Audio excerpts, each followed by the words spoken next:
और चेयरमैन साहब, आप उर्दू को जानते हैं। किसी एक शायर ने शायद बरसर इख्तिदार जमात के लिए ये शेर कहा होगा कि उसूल बेचकर मसनद ख़रीदने वालों, निगाह अहले वफ़ा में बहुत हक़ीर हो तुम।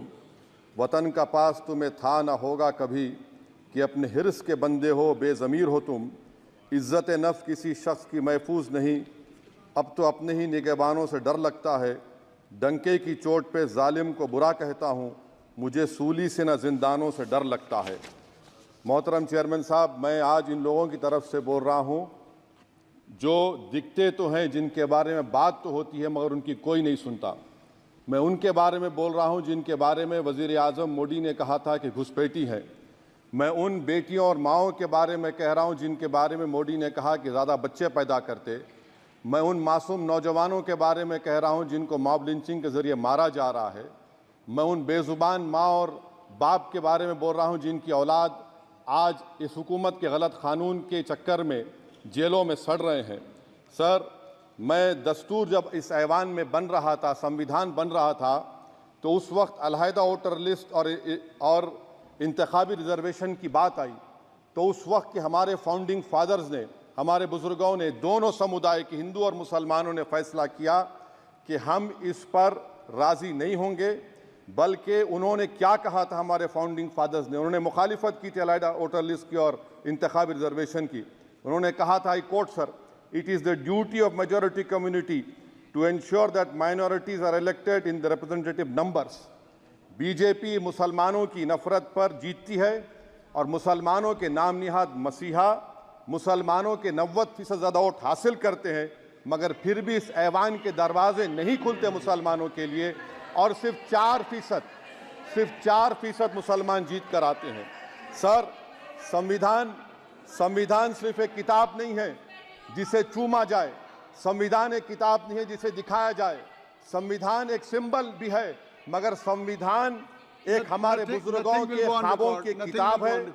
हमारे जमहूरियत को हमारे बुजुर्गों ने इस तरह समझा, हमारे फाउंडिंग फादर्स ने इस तरह जमहूरियत को समझा कि इसमें हर समुदाय और मजहब और समाज के मानने वाले लोगों की राय को शामिल किया जाएगा इस मुल्क को चलाने के लिए। मगर इस ऐवान में सिर्फ 4% मुसलमान जीत कर आते हैं। मैं संविधान से जो मोहब्बत के दावे करते हैं उनसे कहूँगा कि कभी उठाकर पढ़ो कॉन्स्टिट्यूएंट असेंबली डिबेट्स में कि नेहरू ने, H.C. मुखर्जी ने, सरदार हुकुम सिंह ने माइनॉरिटीज़ के बारे में क्या कहा था। सर, वतन अजीज़ का मुस्तकबिल कैसा होगा जब बीजेपी मुझे गायब करना चाहती है और दीगर हिज़्ब इख्तिलाफ की पार्टियां के लिए मेरा वजूद सिर्फ वोट डालना और अपनी खबर में जाकर सो जाना है। इसीलिए आप देखते हैं कि समाजी इंसाफ है सर कि 4% मुसलमान जीत कर आते हैं। सर, इस ऐवान में ओबीसी समाज के एमपी अब अपर कास्ट के एमपी के बराबर हो चुके हैं। ओबीसी समाज के एमपी अब अपर कास्ट एमपी के बराबर हो चुके हैं और 14% मुसलमान सिर्फ 4% जीत कर आते हैं। CSDS का डेटा ये बताता है कि इस मुल्क में जो वोट बैंक है, जो एक मुश्त वोट डालता है, वो अपर कास्ट का है। मुसलमान का कभी ना वोट बैंक था ना कभी रहेगा।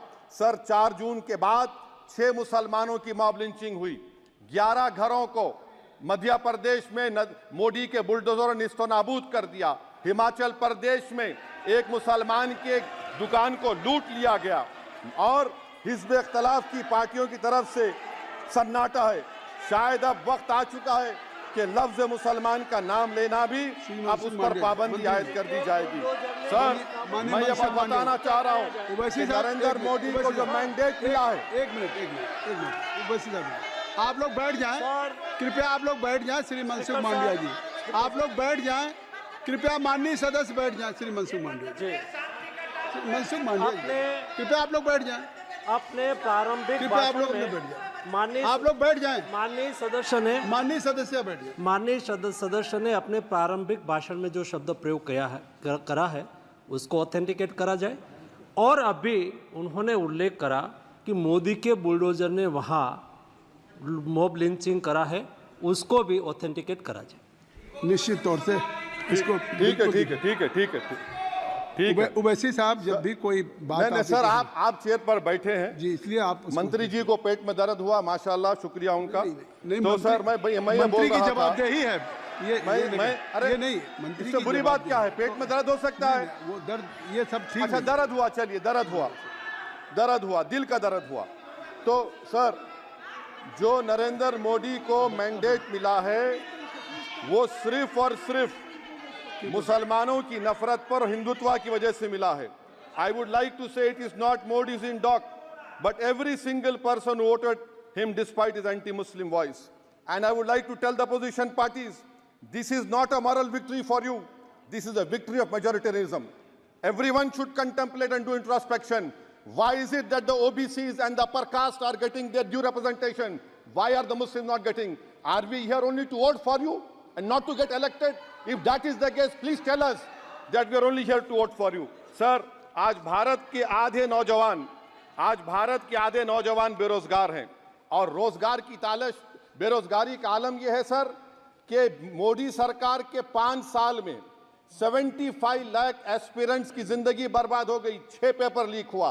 बेरोजगारी का आलम यह है सर कि रशिया जा रहे हैं, वहां जाकर अपनी जानों को दे रहे हैं। बेरोजगारी का आलम यह है कि नरेंद्र मोदी रोजगार का कैंप चलाती है नौजवानों के लिए कि तुम इजराइल में जाकर काम करो, उनको कैनन फॉडर बना रही है ताकि फलस्तीनियों की जायदादों को हड़प कर सके। ये भी कंक्लूड कर। अरे सर, मेरा टाइम है। कहाँ टाइम है सर? आप ये टाइम ले लिए मेरा। सर, मैं 2 मिनट दीजिए। ये विश्वगुरु की पॉलिसी है। इजराइल को 27 टन हथियार जा रहा है। 9 मिलियन भारत के लोग गल्फ में काम करते हैं, क्या असर पड़ेगा? 47,000 इजरायली फलस्तीनी मार चुके हैं। क्या है हमारी पॉलिसी सर? क्यों हथियार दे रहे हैं सर? नस्लकशी हो रही है। सदर जमहूरिया के खुतबे में राष्ट्रपति के सर, मैं उसी पे बोल रहा हूं सर, उसमें लिखा हुआ है फॉरेन पॉलिसी के ऊपर, आप पैराग्राफ नंबर 25 देख लीजिए। सदर जमहूरिया में सैचुरेशन अप्रोच है। क्यों नहीं मोदी सरकार माइनॉरिटीज को तीनों स्कॉलरशिप को डिमांड करती है सर? उसको आपने बजट कम कर दिया। सर, बनारस का बुनकर 18 महीने से मंडी का शिकार है, सूरत और बेंगलुरु जा रहा है। सर, आखिरी बात कंक्लूड कर रहा हूं, आखिरी बात सर, पनून केस में निखिल गुप्ता, मोदी ने कहा था कि हम घर में घुसकर मारा, तो निखिल गुप्ता को किसने ऑर्डर दिया था पनून को मारने का? अगर नहीं दिया तो उसको बचाइए, और अगर दिया नहीं तो फिर उस पर पीएमएलए क्यों नहीं लगाकर? सर समाप्त करो। कमेटी बनाई आपने, उसका क्या हुआ? सर, हम एससीओ को नहीं जा रहे। सर, मैं आपको बता रहा हूं कि मैं अपनी इस तकरीर को टीपू सुल्तान की नजर, सुनिए सर, अब हो गया, खत्म कर रहा हूं सर। मैं अपनी तकरीर को टीपू सुल्तान के नजर कर रहा हूं। ये टीपू सुल्तान की फोटो है, क्या आप इससे भी नफरत करेंगे? सर, ये संविधान में टीपू सुल्तान की फोटो है जिस पर वल्लभ भाई पटेल ने साइन किया, श्यामा प्रसाद मुखर्जी ने साइन किया। ये आपकी नफरत है सर। आखिर में मैं अपनी बात को खत्म कर रहा हूं इस शेर पर कि क्या दिन दिखा रही है सियासत की धूप छांव, जो कल सपूत थे वो कपूतों में आ गए, थे इस कदर अजीम के पैरों में ताज थे, इतने हुए जलील के जूतों में आ गए। बहुत बहुत शुक्रिया सर। श्री गौरव गोगोई जी।